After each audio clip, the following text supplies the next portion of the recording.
O Senhor Jesus disse uma certa vez a um homem chamado Nicodemos, que o procurou, as seguintes palavras: importa-vos nascer de novo. João capítulo 3, versículo 7, e a história está em João capítulo 3, você pode ler.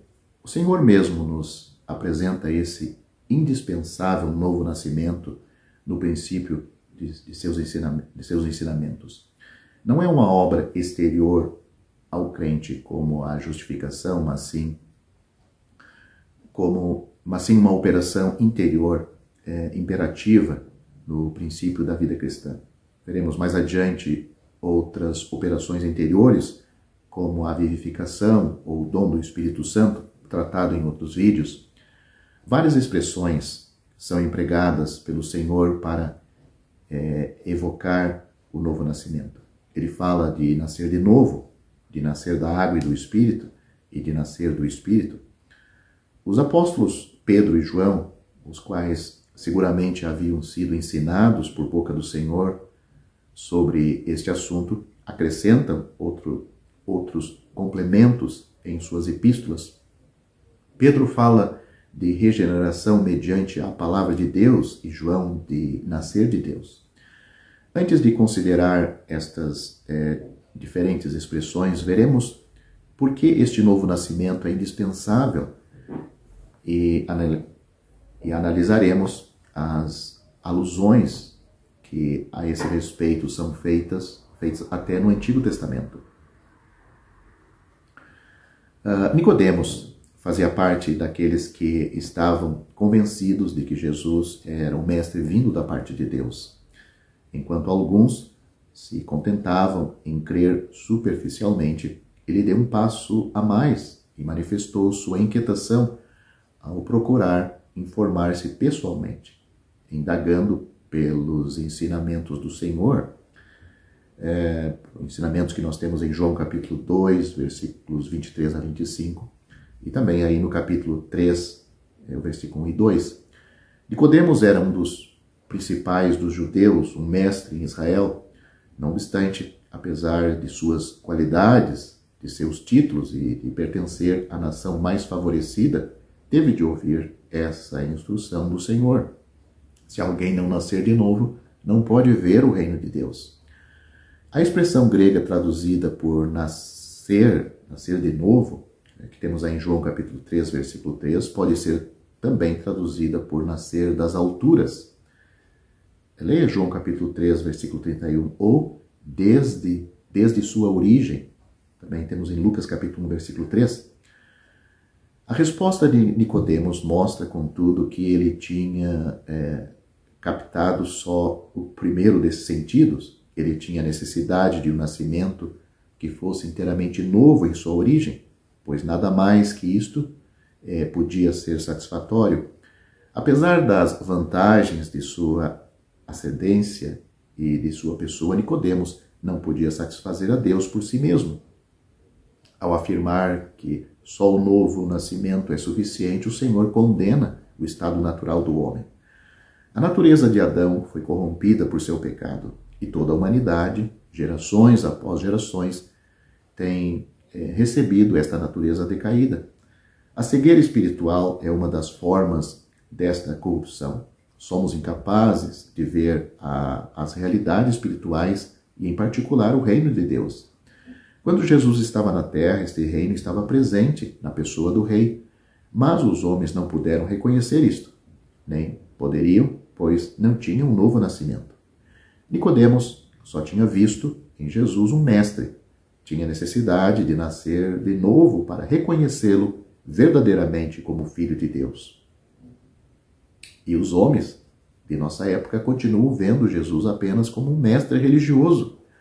Não discernem nele Deus. Se o novo nascimento é indispensável para ver o reino de Deus, é ainda mais necessário para poder entrar nele. O homem natural não pode fazer nada em absoluto para conseguir isso. É uma questão de natureza e, portanto, de nascimento. O que é nascido da carne, carne é. A educação, a civilização e, inclusive, a fachada cristã em nada muda o problema. A carne permanece como é e não pode mudá-la para espírito. Só o que é nascido do espírito é espírito. Isso não acontece senão pelo novo nascimento, e é o que o Senhor Jesus trata neste capítulo 3 do Evangelho de João, quando ele fala com este homem chamado Nicodemos. O novo nascimento muitas vezes é prefigurado no Antigo Testamento. Quando Nicodemos demonstra sua total ignorância com respeito ao novo nascimento, Jesus lhe faz ver que isso é surpreendente. Com efeito, este ensinamento tem suas raízes nos ensinos dos profetas. E Nicodemos, como mestre e leitor, mestre de Israel e leitor do Antigo Testamento, deveria pelo menos saber. Então o Senhor faz referência a isto. Em particular, Ezequiel, capítulo 36, do versículo 24 a 27, mostra o que o Senhor fará quando reunir o seu povo Israel, trazendo-o dos lugares em que se está disperso. Derramará sobre eles água limpa e serão limpos. Todas as suas manchas e seu amor pelos ídolos terão desaparecido. O Senhor lhes dará um coração novo e um espírito novo. Esta purificação pela água será tão radical que toda a sua natureza será transformada. Acontecerá uma completa renovação moral, não uma modificação da natureza existente, mas o dom de uma natureza inteiramente nova, um coração novo e um espírito novo. Suas aspirações serão transformadas, desejarão instintivamente o que é de Deus. O Senhor colocará o seu espírito neles, os quais andarão em obediência e habitarão no país. Verão o reino de Deus e entrarão nele. Esta profecia de Ezequiel em relação às águas puras que o Senhor derramará sobre o seu povo leva-nos ao livro de Números, o qual trata deste assunto duas vezes. Quando um israelita tinha se contaminado, devia ser purificado com a água purificadora. Os levitas, por sua vez, eram purificados com a água da expiação. Convido você para ler isto em Números capítulo 19, do versículo 11 a 13, e depois Números capítulo 8, versículo 7. A água purificadora era misturada com cinzas de uma novilha vermelha, oferecida em sacrifício pelo pecado, sobre o qual era vertida água corrente. As cinzas evocam a morte de Cristo e a água viva, o Espírito Santo. Pensamos agora sobre nascer da água e do Espírito que o Senhor Jesus falou a Nicodemos. Depois de ter mostrado a Nicodemos a absoluta necessidade do novo nascimento, o Senhor deixa claro quais os meios para obtê-la. Ele disse: quem não nascer da água e do Espírito não pode entrar no reino de Deus. João capítulo 3, versículo 5. Têm sido numerosas as discussões acerca do significado da palavra água aqui neste versículo. Estimamos que está nas ilustrações do Antigo Testamento que acabamos de recordar, que acabei de citar aqui neste vídeo, a água pura de Ezequiel, a água purificada e a água da expiação do livro de Números.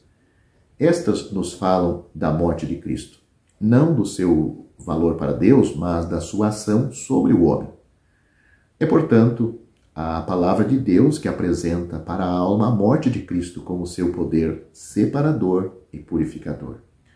Esta interpretação, que vê a água como símbolo da palavra de Deus, é também confirmada por palavras do próprio Senhor em outros capítulos. Ele disse: vós já estáis limpos pela palavra que vos tenho falado, João capítulo 15, versículo 3. Quando Jesus lava os pés dos seus discípulos, mostra que é necessário ser uma vez lavado inteiramente para então estar todo limpo. João capítulo 13, versículos 10 e 11. Uma provável alusão ao novo nascimento. Uma outra confirmação aparece em Efésios capítulo 5, versículo 26, onde a água e a palavra aparecem como sendo a mesma coisa. Para entrar no reino de Deus é necessário, pois, ter nascido da palavra de Deus e do Espírito Santo. A palavra apresenta a virtude purificadora da morte de Cristo, e o Espírito Santo aplica esta verdade à alma deste pecador. A palavra é o meio utilizado e o Espírito é aquele que a utiliza. O Senhor só fala uma vez a Nicodemos acerca da ação da água, insistindo mais no fato de ser nascido do Espírito para mostrar que se trata de uma questão de natureza. Qualquer um que é nascido de novo, na realidade é nascido do Espírito, adquirindo uma natureza espiritual, divina e apresentando as características dela em sua vida agora prática. Temos também uma outra palavra que encontramos na Bíblia, regenerando ou renascido por meio da palavra de Deus.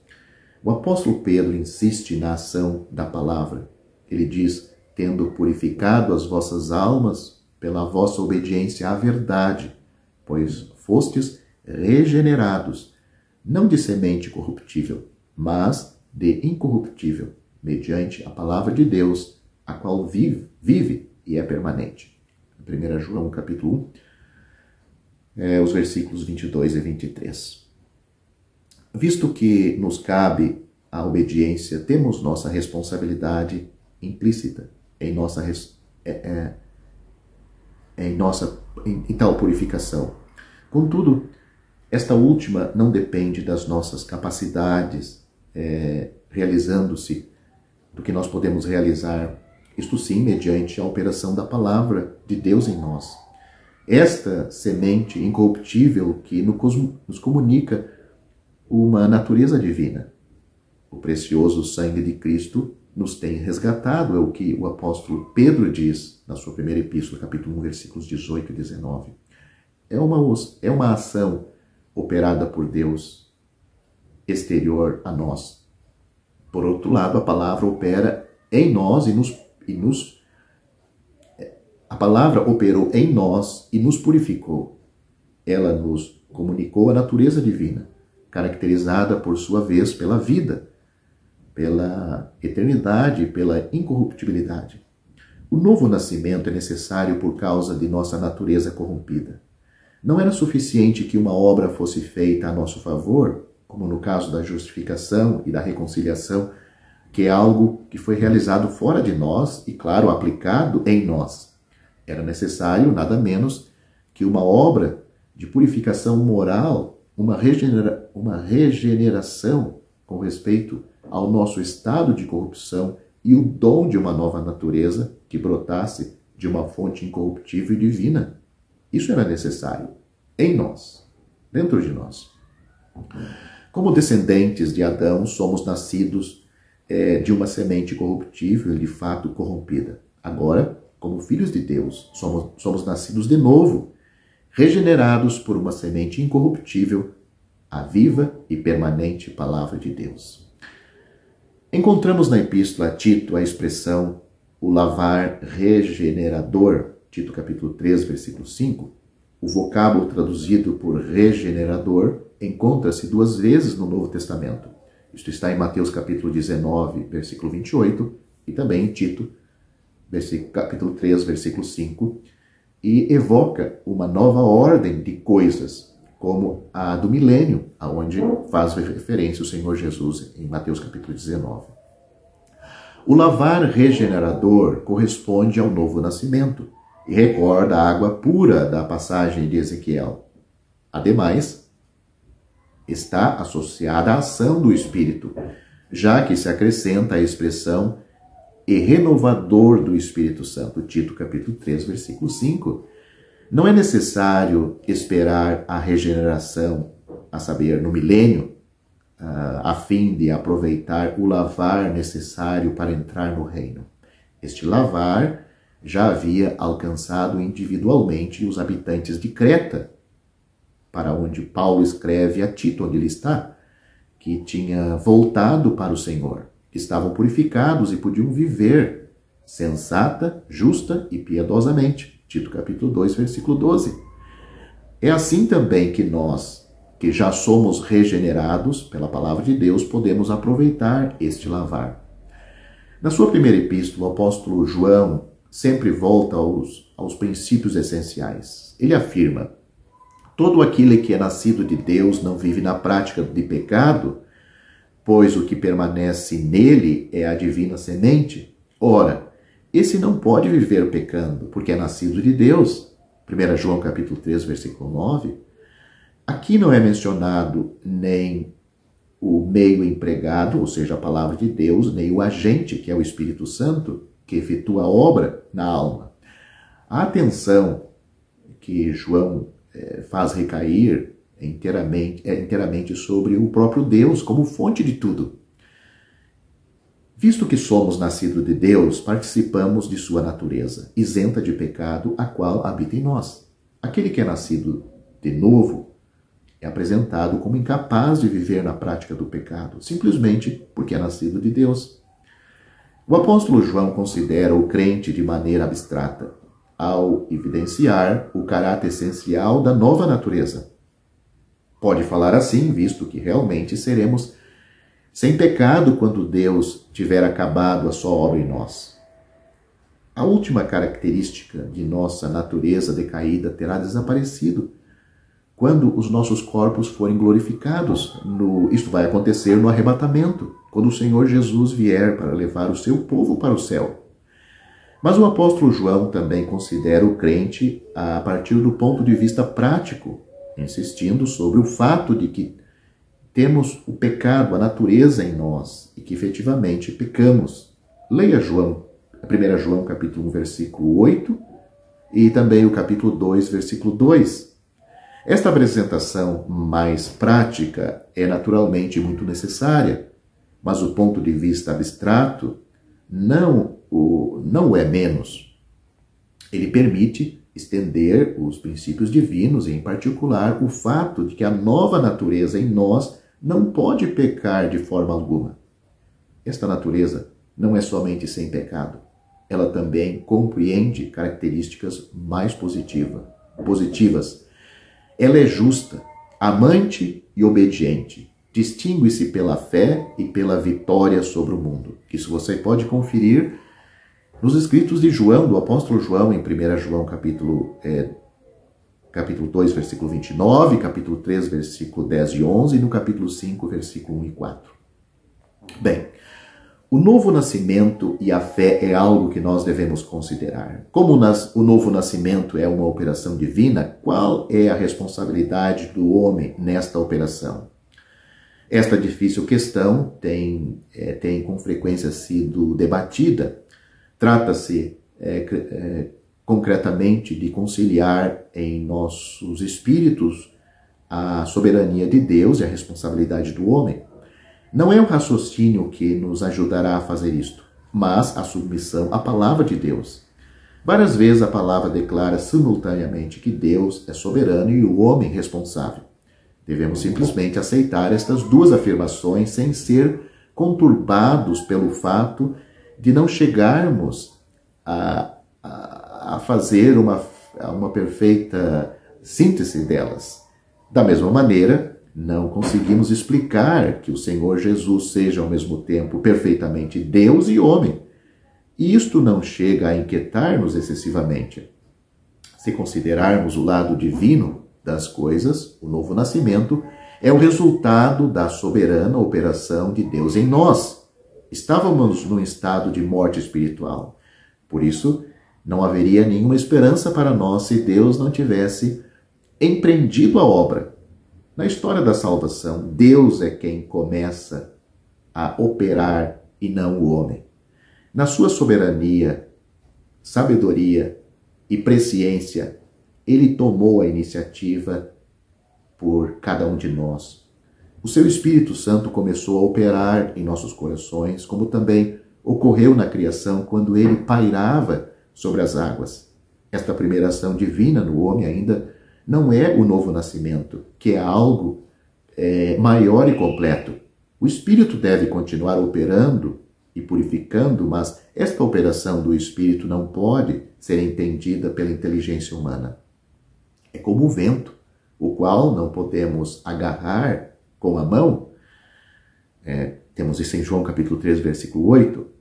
A responsabilidade do homem também tem a sua parte no novo nascimento, e que não se limita a uma simples operação do Espírito nele. O novo nascimento é o resultado da pregação e de acolher-se o Evangelho.